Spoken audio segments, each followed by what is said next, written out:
wasn't like it's not like it was something that was unknown, in other words. But it was just Really? something that was like, maybe hip hop's best kept secret or whatever. You know what I'm saying? You know.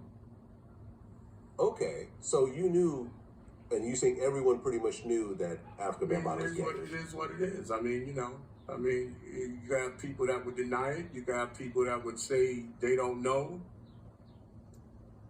I'm saying everybody knew it, so it was all right there. So, I mean, Well, I mean, being gay is especially these days, is perfectly acceptable. Not a big deal. But messing with underage boys is something completely different. Well, Exactly. see, that part about it, you would have to interview him because, our whole thing and my whole thing is like I said, Okay. I make it my business to speak about African Bambaataa because I was around him for a few years when I used to go see him DJ at Roxy's, and he had the whole Zulu Nation, the Rocksteady crew, other B-boy crews were there, and B-girls. There was a lot of B-girls at the time. So I make it my business to bring facts about hip-hop history and my personal experience. The way I know I'd seen Africa Bambaataa carry himself, he was a very united person and always just brought love and peace to Roxy's. But I personally don't know him, and I wasn't in that house. So what I want to bring to this hip-hop hidden mystery is that if African Bambaataa is gay, that's his business. Now, if African Bambaataa was violating underage kids, that's a whole different story, and that should be brought into justice because it's not right. Now, I can't really get, exactly what Melly Mel is trying to say in this interview because he's saying everybody knew about it. So I'm assuming that he means everybody knew African Bambaataa was gay. But I don't believe he's saying everybody knew African Bambaataa was raping underage kids. Because if everybody knew that, everybody is as guilty as African Bambaataa. Because there's no way that I'm going to be around seeing underage kids getting raped and I'm not going to get involved. Even if you have to, if Zulu Nation was big and you scared, there's ways you could do things anonymous. You do not let children get hurt.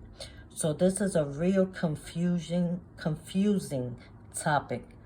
Like I said, I was around African Bambaataa. He brought a lot of joy to Roxy's. If anybody would have told me that African Bambaataa owned Roxy's, I would have believed it because he had a big hip-hop influence in Roxy's, which started as a roller skating ring that I started going with my family in 78. And then by the 82, African Bambaataa came in as a DJ. I was already going to Roxy's before African Bambaataa came. It was a roller skating ring, and he made it a whole hip-hop club jam. It was just a beautiful thing. So it's sad to hear about all these things after all these years, because I was a child, a preteen, teen, getting introduced into hip-hop. And it's sad if African Bambaataa did this because he's a very, very major pioneer of hip-hop. He brought a lot of things into hip-hop, music, looking for the Planet B, he just made so much history in hip-hop, and this is sad. But my point is, anybody knew that African Bambaataa was doing horrible things and stood quiet, you are no better than African Bambaataa. But my opinion, I would say African Bambaataa is gay, and that's what he was hiding. I don't believe everything with Hassan Campbell because Hassan Campbell kept on going to African Bambaataa's house for years and he took pictures with African Bambaataa as an adult. So if you're getting raped as a teen, why will you take a picture as an adult? Look like you 30 years old in the picture with African Bambaataa. It doesn't add up. I do my little research because I don't listen to everything everybody says. I do my little research. I'm Melly Mel right here. I got to still involve into more research to see what's going on with this case.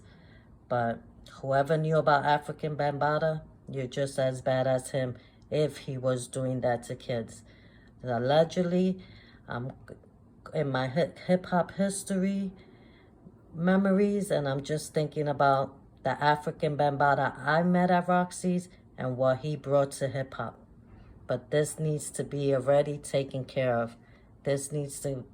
Everything needs to come to the light and put a nail on the coffin. But happy 50th anniversary hip-hop. Have a great day, everyone.